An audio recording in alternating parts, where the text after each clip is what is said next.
É uma alegria muito grande estar aqui para mais um encontro com a palavra. É um prazer compartilhar a palavra de Deus com você. Pegue sua Bíblia e acomode-se. Hoje continuaremos o estudo do Evangelho de Lucas e do Manifesto de Jesus. Viver é muito difícil. Um psicólogo chamado Scott Peck escreveu um livro intitulado A Trilha Menos Percorrida. A primeira frase do livro é: viver é difícil. Esta frase é muito realista. Viver é difícil. No primeiro capítulo, o Dr. Peck afirma que em nossa cultura consideramos os problemas intrusos e que um dos nossos maiores problemas está em acreditarmos que não deveríamos ter problemas. Acontece que não sabemos o que é viver. Não deveríamos encarar os problemas como episódios extraordinários e anormais. O que separa os homens dos meninos é a maneira como encaram os problemas. A vida é difícil e porque é difícil deixa muita gente machucada e ferida. Diante das pressões, cargas e problemas da vida, muitas pessoas ficam em choque e às vezes até sucumbem. No final do Sermão da Montanha, Jesus usou aquela ilustração das duas casas sob a tempestade. Ele contou que a tempestade caiu sobre as duas casas. Uma delas aguentou a tempestade e a outra não. Essa ilustração é muito realista. Algumas pessoas não aguentam as tempestades da vida. As tempestades deixam feridas e marcas. Jesus disse que veio para pregar as boas novas aos quebrantados e feridos para que sejam curados. Essa é a missão de Jesus de acordo com seu manifesto. Jesus tinha uma mensagem para os pobres, pobres no sentido de cegos, pobres cegos, cativos, quebrantados e feridos. Jesus prometeu que quando proclamasse o Evangelho para as pessoas espiritualmente pobres, os resultados seriam extremamente positivos. O cego veria, o cativo seria liberto e o ferido e quebrantado, curado. No último programa aprendemos que Jesus Cristo foi um homem com uma missão e um manifesto. O manifesto de Jesus será o principal tema a ser abordado no estudo do terceiro Evangelho, o Evangelho de Lucas. Acredito que o chamado Manifesto do Nazareno, como alguns teólogos preferem chamá-la, é o ponto principal da apresentação que Lucas faz do Evangelho.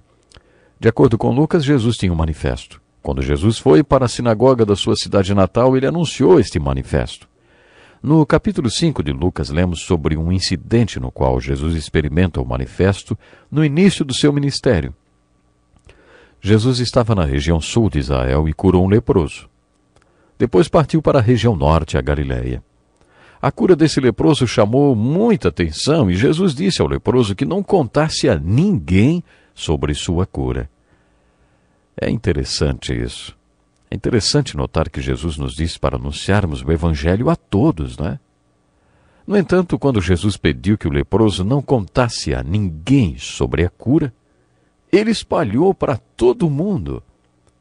Aparentemente, muita gente fez o caminho do sul para o norte de Israel, para a Galileia. Os líderes religiosos, os doutores da lei, os fariseus, todos viajaram de Jerusalém, no sul de Israel, para a Galileia, para investigar o que tinha realmente acontecido com aquele leproso. Os escritos nos fazem concluir que Jesus tinha uma casa em Cafarnaum, cidade que ele adotou como residência, localizada ao norte de Israel.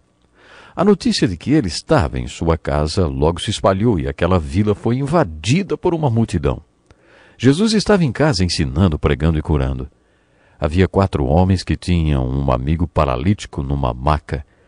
Seus 4 amigos acreditavam que só havia uma esperança para aquele paralítico: Jesus. Eles tentaram levá-lo até Jesus, mas quando chegaram na casa, a multidão os impediu de entrar. Eles tentaram entrar pela porta, mas foi impossível porque a multidão bloqueava o caminho.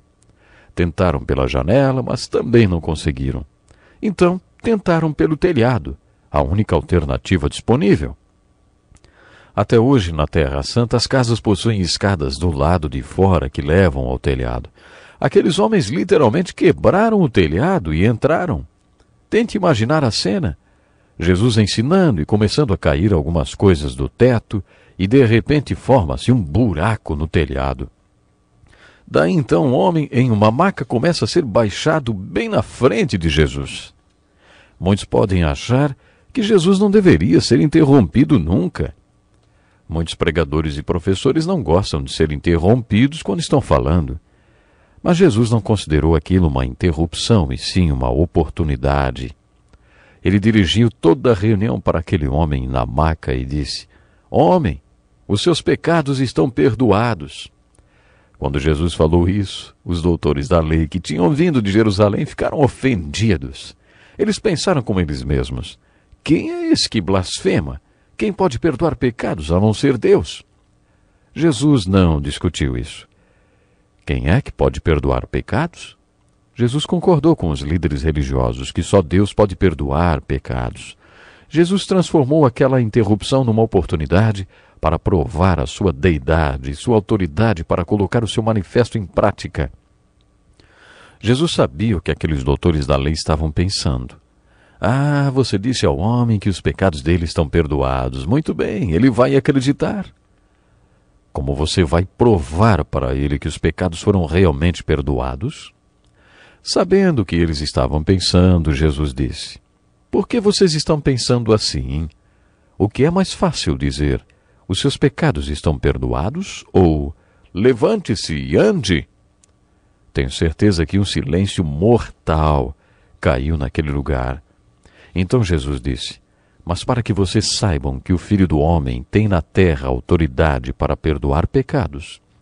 Ele se virou para o paralítico e disse: levante-se, pegue sua maca e vá para casa. O homem então se levantou, pegou sua maca e foi para casa pulando de alegria. Considero esse milagre de Jesus uma cura estratégica. Essa cura foi parte de uma estratégia que visava provar de forma incontestável que ele tinha autoridade para perdoar pecados aqui na terra. Em seu manifesto, Jesus anunciou que ministraria para os cativos e escravos do pecado desse mundo. É muito comum encontrarmos pessoas presas a culpas. Talvez fosse essa a causa da doença que mantinha aquele homem sobre uma maca, o que chamamos hoje de doença psicossomática. Seus sintomas estavam no seu corpo, ou no soma, como dizem os gregos. Mas a causa ou a fonte da sua doença estava na sua psique, na sua mente ou na sua alma. Quando iniciei o meu ministério, pesquisas médicas diziam que 30% das pessoas que procuram um médico, na verdade, não têm doença alguma no corpo, no soma. Os sintomas estão no soma ou no corpo, mas a causa está na psique, na mente. Isso quer dizer que os sintomas podem estar no corpo e serem bem reais, mas quando os resultados dos exames chegam, a causa ou fonte está na psique. A culpa é uma das principais causas das doenças psicossomáticas.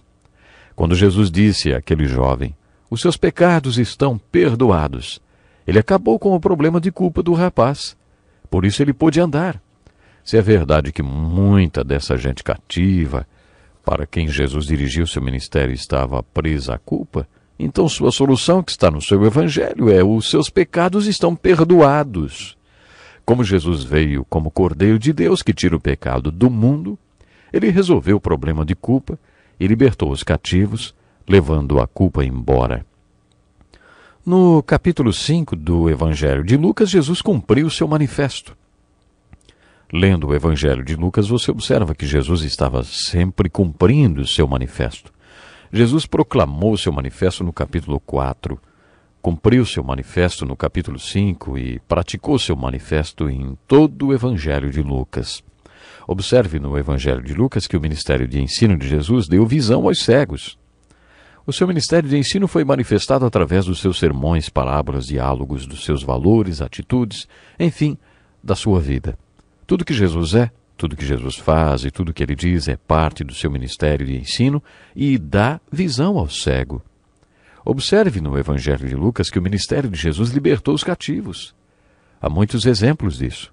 O que eu mais gosto está no capítulo 8, quando Jesus foi à terra dos Gadarenos. Jesus encontrou um endemoniado, um homem que estava possuído pelo demônio. Não sabemos o que Jesus fez para aquele homem. As pessoas que trabalham com os chamados doentes mentais gostariam muito de saber o que Jesus fez. Esse homem estava totalmente sem roupa, como muitos que encontramos nos hospitais psiquiátricos que ainda não tomaram o tranquilizante do dia. Hoje as pessoas psicóticas vivem à base de tranquilizantes em total letargia.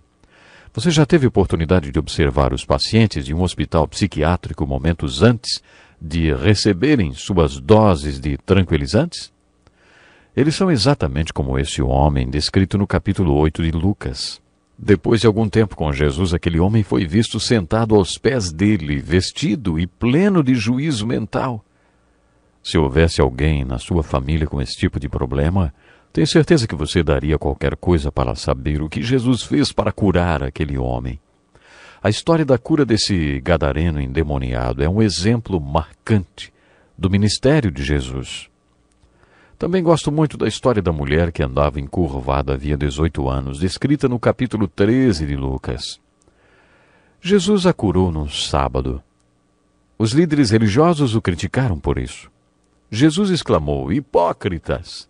Cada um de vocês não desamarra no sábado seu boi ou jumento do estábulo e o leva dali para dar-lhe água? Então, esta mulher, uma filha de Abraão, a quem Satanás mantinha presa por 18 longos anos, não deveria no dia de sábado ser libertada daquilo que aprendia? Essa é mais uma ocasião em que Jesus pratica o seu manifesto libertando um cativo. Jesus não perdia uma oportunidade para libertar alguém que estivesse preso. Há dois tipos de pessoas no mundo: pessoas livres e pessoas que não são livres. Já conheci pessoas dos dois tipos. A situação da pessoa que não é livre é patética. Quando Lucas fala sobre o manifesto do Messias em seu evangelho, acredito que estivesse nos dizendo que Jesus olhou para as pessoas cativas e teve piedade delas. Jesus se importou com aqueles que não eram livres. Hoje ele se importa com as pessoas que estão acorrentadas a uma garrafa, a lascívia, a desejos obsessivos, a comportamentos compulsivos. Da mesma maneira como Deus queria que o povo de Israel fosse liberto da escravidão do Egito, Jesus quer ver o povo livre. Jesus quis libertar o cativo. Depois que Jesus anunciou seu manifesto, passou a praticá-lo e aprová-lo, fazendo com que o cego enxergasse, os doentes e feridos fossem curados e os cativos fossem libertos. Ouvinte, Jesus continua a exercer o seu ministério e a praticar o seu manifesto, dando visão, curando, libertando. Portanto, entregue-se completamente ao Senhor Jesus. Pense nisso. Até o próximo programa. Este é um estudo escrito pelo Dr. Dick Woodward, na voz do pastor Edson Bruno.